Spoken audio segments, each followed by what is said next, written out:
అమ్మమ్మ what are you doing? గజ్జకాయలు చేస్తున్నారా? రేపు అక్క హాస్టల్కి పోద్ది కదా కాలేజీకి, హైదరాబాద్ పోతా అమ్మమ్మ గజ్జకాయలు చెయ్యి, కొబ్బరి ఉంది కదా ఇంట్లో అంటే కొబ్బరి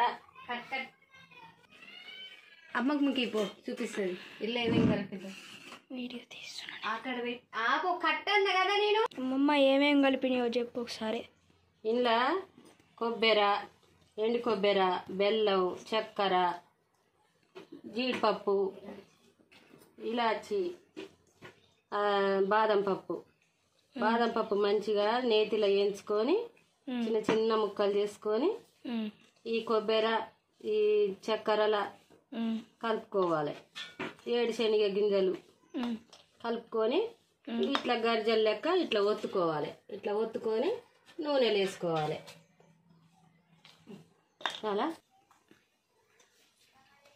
ఇట్లా చపాతీ చేసుకొని చపాతీలో మనం తయారు చేసుకున్న మిశ్రమాన్ని 2 స్పూన్లు ఇందులో పెట్టి మనం గజ్జకాయలు ఒత్తుకునే చెక్క ఉంటుంది, చెక్కతోనే ఇట్లా ఒత్తుకోవాలి. ఇట్లా గట్టిగా ప్రెస్ చేసి ఎక్స్ట్రా వచ్చిన ఆ పిండి అంతా తీసేసుకోవాలి. ఇట్లా ఇట్లా ఓపెన్ చేసి ఇలా వస్తుంది అన్నట్టు. మనం ఒత్తుకుంటే ఇట్లా షేప్ అనేది ఈ చెక్క ఉంటే మనకి షేప్ మంచిగా వస్తుంది.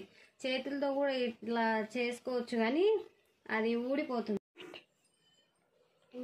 ఇట్లా ఆయిల్ వేసుకొని మంచిగా అట్లా వేయించుకుంటే మంచిగా రుచిగా ఎన్ని రోజులైనా తినొచ్చు. ఓకే ఫ్రెండ్స్, గజ్జకాయలు రెడీ. ఈ వీడియో కనుక మీకు నచ్చినట్టయితే లైక్ చేయండి, షేర్ చేయండి, సబ్స్క్రైబ్ చేసుకోండి. Bye friends.